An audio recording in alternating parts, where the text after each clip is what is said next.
In the sun-kissed manor garden, springtime bursts forth, enveloping young Cinderella and her mother in golden light. Laughter rings out, as pure and bright as the blossoming flowers around them, filling the air with joy. They dance and twirl amidst the vibrant colors of spring, their bond a beacon of warmth and affection. The garden becomes a sanctuary, where their hearts intertwine in a tapestry of love and shared happiness. The room is filled with a palpable stillness, the sunlight struggling to penetrate through the heavy curtains. Cinderella's mother lies motionless.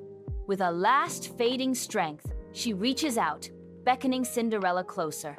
Her voice, a mere whisper, carries a promise of enduring love. My sweet child, stay kind and good, and I will always be close to you in your heart. In a serene surrender, she passes away peacefully, leaving a silence that echoes with unspoken love. In the heart of autumn, Cinderella, draped in mourning, arrives at her mother's graveside. She kneels, a solitary figure amidst the fallen leaves, her heart heavy with sorrow. With tender hands, she clears away the remnants of time, revealing the cold stone beneath. Fresh wildflowers, a burst of life and color, replace the decay, a silent promise of remembrance. Crimson and gold leaves dance around her, a bittersweet ballet of beauty and loss as time marches on. In the grand manor, Cinderella's father proudly gestures, introducing his new wife and her daughters. The stepmother smiles, a saccharine sweetness barely concealing the coldness in her eyes.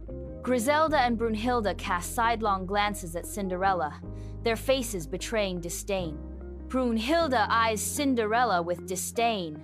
In the grand dining room, shadows dance under ornate chandeliers as the stepmother and stepsisters take their places, their eyes fixed on Cinderella. Cinderella nervously clears the dishes, her every move scrutinized, the weight of their contempt heavy in the air. The stepmother's voice cuts through the silence. Cinderella, darling, are you quite sure you've dusted properly? I see a speck. Stepsister 1 sneers. Honestly, she probably uses the same rag for everything. Disgusting. Stepsister 2 chimes in with disdain. And that dress! It's simply dreadful. You'd think she'd try to make herself presentable. The stepmother delivers a final, cutting reminder. Remember, Cinderella, you are a guest here, nothing more. Try not to forget your place. In the manor's kitchen, Cinderella scrubs the floor, her rags a stark contrast to the gleaming room. Her face smudged with soot, she toils tirelessly, unaware of the eyes upon her. Griselda and Brunhilde watch Cinderella, their expressions twisted with malice. Brunhilde stands beside her, mirroring Griselda's scornful gaze, their eyes locked on Cinderella. Griselda's voice drips with disdain as she remarks, "Look at her, covered in soot." Brunhilde's laughter echoes as she proclaims, "We should call her Cinderella." In the dim light of the manor hearth, Cinderella collapses, seeking refuge in the fading warmth of the embers. Exhaustion overtakes her as she curls into a tight ball, finding a fragile peace in the quiet solitude. Drifting into dreams, she revisits the tender memories of her mother, bathed in the soft glow of happier days. In her dream, the spectral image of her mother materializes, offering a comforting embrace amidst the cold reality of the hearth. Amidst the vibrant chaos of the market fair, Cinderella's father pauses, his gaze drifting towards Griselda and Brunhilde. With a father's care, he asks, "My dear daughters, I am off to the market fair. What gifts do your hearts desire?" Griselda responds with a flourish. "Oh, father, I long for a beautiful dress, the finest silk in the land." Brunhilde eagerly chimes in. "And I, father, desire jewels, sparkling gems to adorn my neck and fingers." The bustling market echoes with their desires. Sunlight floods the grand manor. Motes of dust swirl in the golden light. The father sits in a plush armchair, his gaze soft as he looks upon Cinderella. With gentle affection, the father asks, "Cinderella, what would you like from the fair?" Cinderella responds with a tender wish. "Dear father, please bring me the first twig that brushes your hat on your way home." The father, absorbing Cinderella's simple request, nods with a loving smile. Under the vast sky, A lone rider sets out on a winding road, the promise of the market drawing him forward. Nature's gentle touch. A hazel twig whispers against his hat, a subtle reminder of the world around him. With a deliberate motion, he carefully plucks the twig, respecting its delicate beauty. The father holds the hazel twig in his hand, his eyes fixed on it. The father puts the hazel twig into his pocket. The journey continues, each step forward carrying him closer to his destination. In the tranquil graveyard, Cinderella kneels, placing a hazel twig into the earth by her mother's grave. Tears stream down Cinderella's face as she waters the newly planted twig, a silent testament to her sorrow. She leans closer, whispering her most cherished hopes and dreams to the fragile branch. Her voice, a soft murmur, barely breaks through the gentle breeze that whispers through the graveyard. A hazel twig, planted long ago, now thrives as a flourishing tree, its branches reaching towards the heavens. Whenever Cinderella arrives, a little white bird descends from the sky, as if drawn by an invisible string. The bird lands delicately on the tree's branches, an unspoken understanding passing between them. The air hangs still, the sunlight filtering through the leaves, casting dappled shadows on the ground. In the manor's grand hall, a royal proclamation commands attention, its crisp parchment and gleaming seal promising significant news. Servants bustle with purpose, their anticipation filling the air as they prepare for the announcement.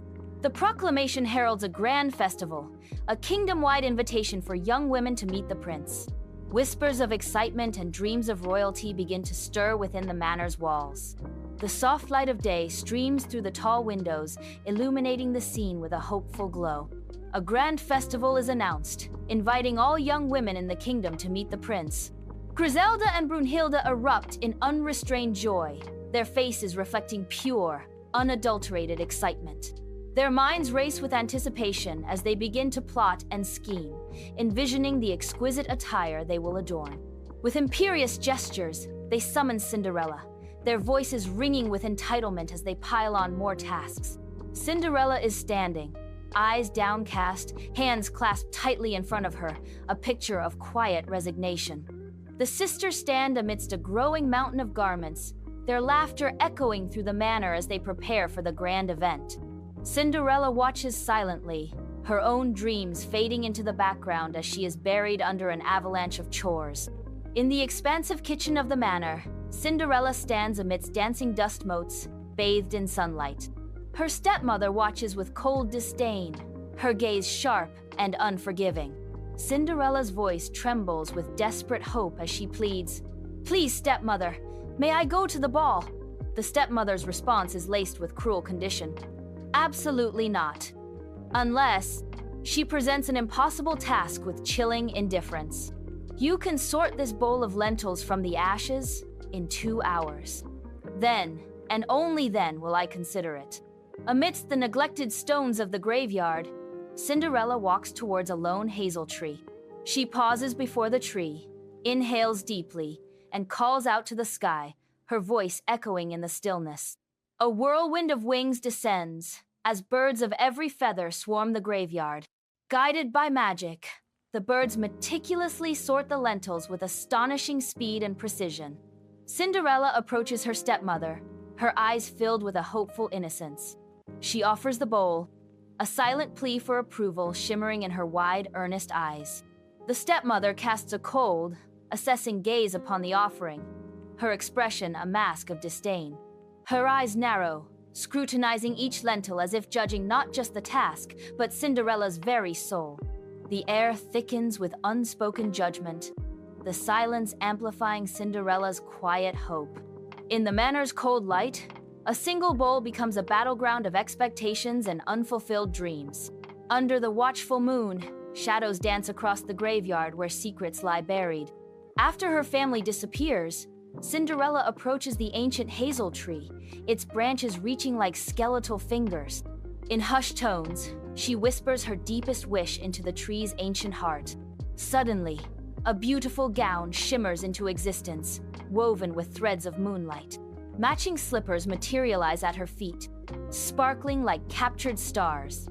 Cinderella gazes down, a silent promise of transformation shimmering in the night. In a breathtaking transformation, Cinderella appears in the ballroom, radiating ethereal beauty. The entire ballroom is stunned into silence, every eye drawn to her captivating presence.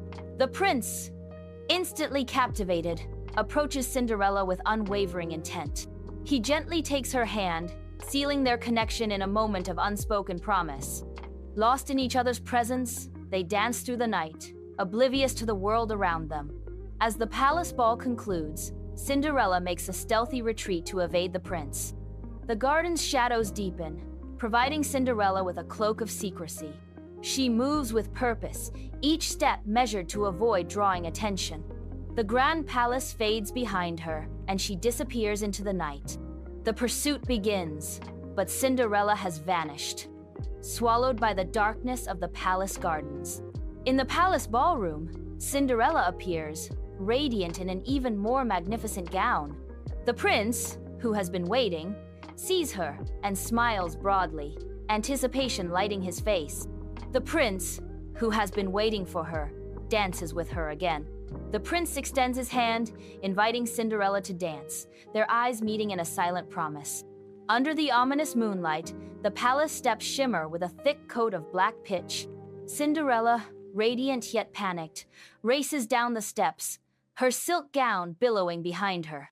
Disaster strikes as one of her golden slippers snags in the sticky substance. She stumbles, leaving the golden slipper behind in her desperate escape. In the humble entryway, the prince stands tall, a beacon of royalty amidst simplicity.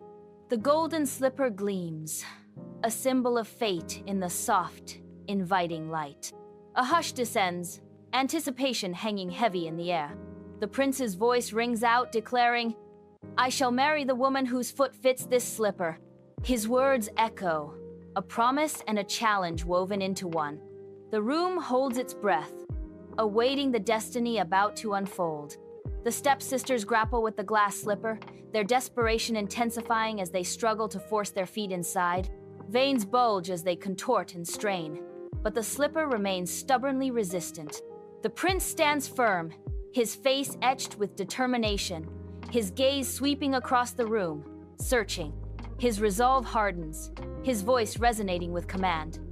"I insist on seeing Cinderella." The stepsisters pause, their efforts momentarily suspended as the prince's demand hangs in the air.